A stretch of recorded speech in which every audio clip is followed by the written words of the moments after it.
Hey YouTube, it's times like these that I hate being a GBL content creator. It happens once in a while, and what happened was, first set, Oranguru double dragon. One, Niantic forgot to turn off fairies because Niantic doing Niantic things. Two, ran the team and I'm like, you know what? I hate this fast move damage pressure. You don't get to the charge moves fast enough on the dragons. I know you get fast move pressure, but it doesn't seem to be enough. It was like Arctibax and Gudra one time, and then I switched to Kingdra, and that didn't work. I went like 1-4, and I dropped even more after having fallen already. I was down at like 2,500.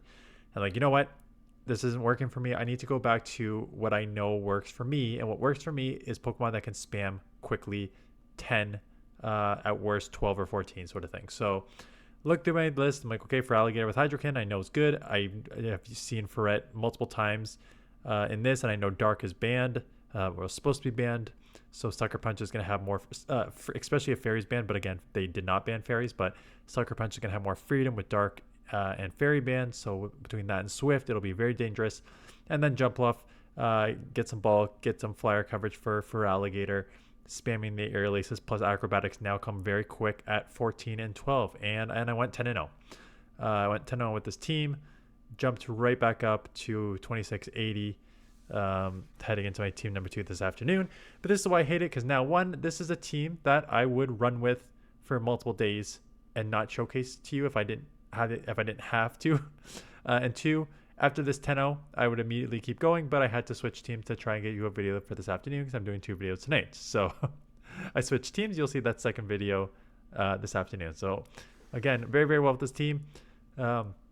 Jumpluff's bulky. You have Furret and feraligatr, which are both pretty safe. You can use both as safe swaps if you see like a fire. If you see a fire, actually, I saw like at least one Talonflame. I went into Furret as the safe swap there, so to not immediately go with the water Pokemon. But both can act as safe swaps. So good safe swaps, some bulk on the front, spammy, lots of good on this team. Good lead at that. Furret comes out. Going to get to the acrobatics and then bait this.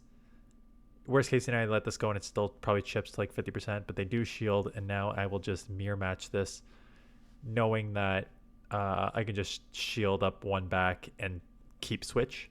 So they do buff their attack with Trailblaze, which is okay. I don't even know what the right play in the mirror match is. I've seen the buff Trailblaze to do more damage on Sucker Punches followed by the Swifts, and then I just seen straight Swifts as well, just quicker to the 10 so you don't blow like the extra couple of Sucker Punches worth of turns, as you're seeing here. Now I'm at the second one, right? So now this will take them out or grab that second shield. And so I took them out. I kept one shield advantage. Hackmo comes in, and again, here comes your spam. Sucker Punches resisted on the fighter, but here is the Swift just doing some chip damage, which is basically all we need to do, because now that puts us in Aerial Ace range for sure. They get to move up. I doubt that I shield this.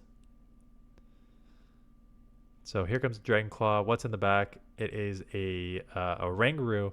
So Oranguru is half normal typing. So single resisted net on the Shadow Claw, double resisted on the normal typing, but super effective on the Psychic. So Shadow Claw net single resisted.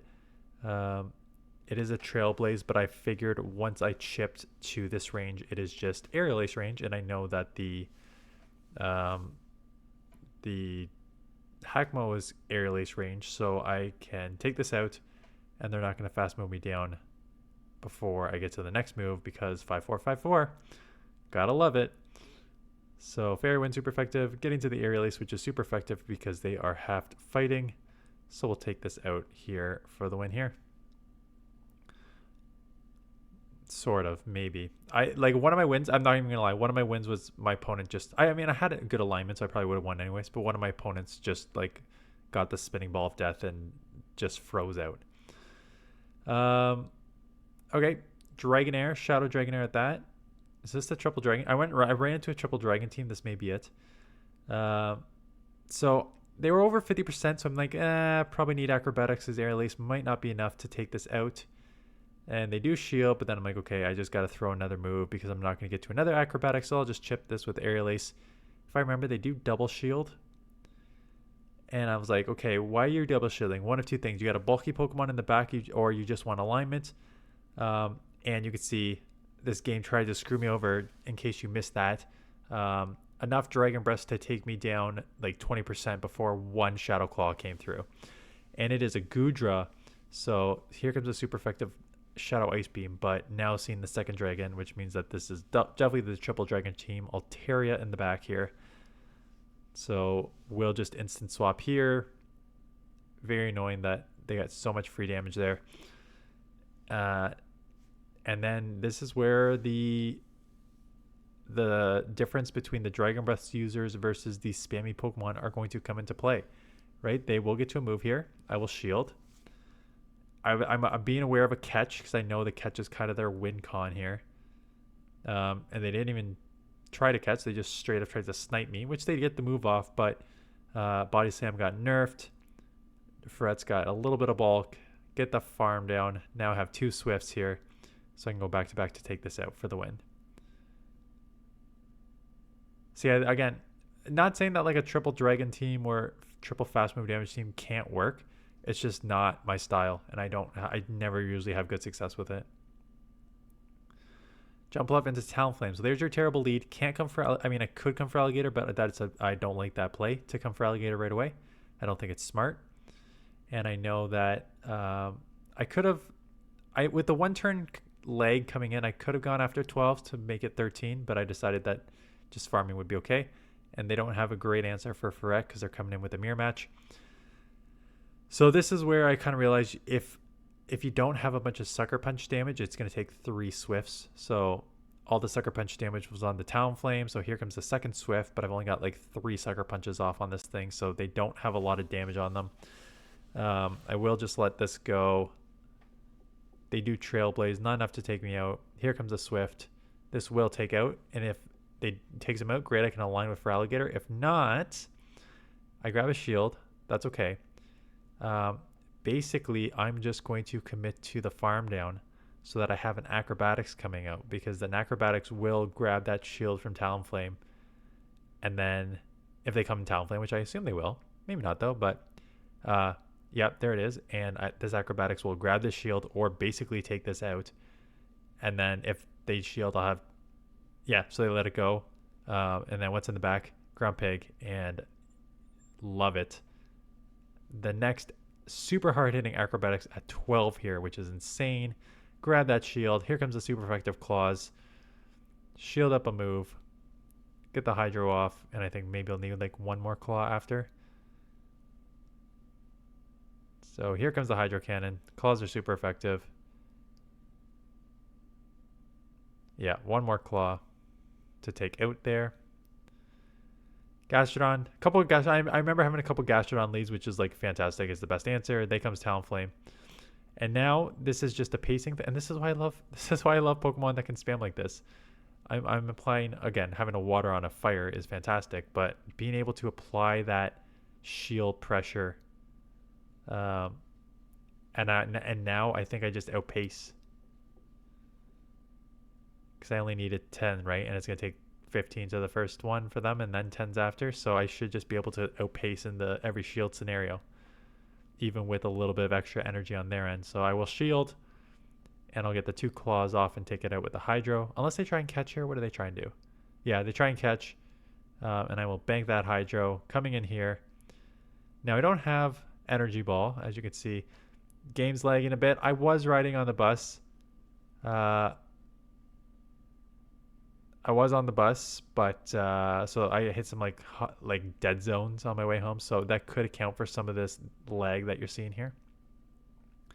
But making sure I come out with a bunch of energy, because I know the Talonflame is going to try and snipe me, so I want that Acrobatics to be able to take it out, which is why I'm not really throwing here. I'm just going to make sure that I have a ton of energy in case they try and snipe, that I can just take it out with the Acrobatics and bank that Hydro for the next thing. And there's the Talonflame. Here comes the Acrobatics. Take it out. We'll see what's in the back. It's a Goodra, and again with the friggin' Acrobatics. Holy crap, this thing is deadly. Take it down, and now the Furret can just absorb. It is kind of Primate Bleed here. Great lead. They'll probably get out into Feraligatr. Gonna chip. I'm gonna chip here, and then maybe Furret, maybe Mirror Match, If I grab a shield here, which I think they do shield because Shadow on Shadow is kind of scary, I can now get in here and shield up one Claws double resisted, and I'll have a good alignment back. It is like, I know, who was it? Home Slicer Axon ran the double flying, right? On Jumpluff with Aerial Ace and Acrobatics, while PV Poke for the longest time recommended Energy Ball Aerial Ace. But now seeing Shadow Jumpluff get to an Acrobatics in 14 and 12, it kind of makes you think, like, why did we ever not run it like that? And it's truly just because PV Poke told us not to, right? So, you know, I know some subscribers have always said, like, you got to go, like, PV Poke doesn't always have the recommended, like, the right moveset. You need to go off brand a couple times. And this is one of the cases where going off brand was the right move. So we'll get this Aerial Ace off. This will take out or grab that second shield. I almost don't even mind if I grab that second shield, but they do let me take them out. Clodsire in the back, so instant swap. The problem with this matchup is one Hydro does not take out, as you're going to see after this shield on the next one. And if they bait, then it's like an Earthquake, which almost basically takes me out. So Sludge Bomb bait. I'll get to the Hydro just because I'm going to outpace with ease. But then after the Sludge Bomb bait, they can go Earthquake, which basically takes me out. And then I was worried about a farm down, so then I instant swapped after this to Jumpluff. So down to the Deep Red, it does hurt, but now I'm within like 1 HP after this Earthquake. And I'm like, I don't want to be farmed down. They come out with energy, so instant swap. Spammy Aerial Ace. The rest of it here. Take that out. Another Gastrodon, which is obviously great. And there is your Tink. And no, this was not done earlier. This was done today. And up next is a Doxbun in the back. Double Fairy Team because Niantic is still Niantic. But you know what? Feraligatr is spammy enough and hard hitting enough that I'm really going to apply some shield pressure on the Gastrodon.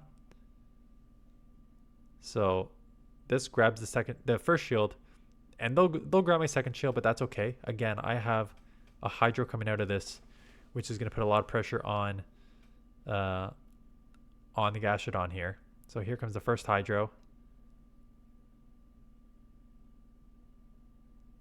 And they let it go. Not surprising. They're going to want to save that shield for Doxbun in the back here. They get to move. That's okay. I took this low enough. And I kind of know it's coming. Like, once I saw Tink as the safe swap, I'm like, this is probably a double Fairy Team taking advantage of Niantic's incompetence. But Doxbun does not have Wiggly's strength, I guess. And I land that Acrobatics knowing that I could have got to 2, so there's no point of baiting. But now, having landed that, it's basically all I need. I can now basically just Sucker Punch down. Just going to throw the move to grab that shield or take this out. And this is the thing with Furret, right? Like, yes, Sucker Punch resisted, but you got some bulk and just the spamminess does great there. Jumpluff's tricky. Sorry, not Jumpluff. Credilli. Credilli's tricky because you have super effective rock moves here. You got Feraligatr, which is weak to grass. Furret would be okay, but Swift is resisted. So I just took the move and then instant swapped here, knowing what they're going to do here. That's fine. If they lower my attack, I can just boost it back up with Trailblaze if I need to. So they lower my attack, and out comes a Primeape, but it is a Shadow. So the reason I'm just going for Swift is, even though my attack is lowered, this is a Shadow Primeape, and this has got to be very glassy. Yeah, so very glassy at the second Swift, which is huge, because this will grab a shield or take out. Likely, oh, they do let it go, and unfortunately did not take out. 1 HP left.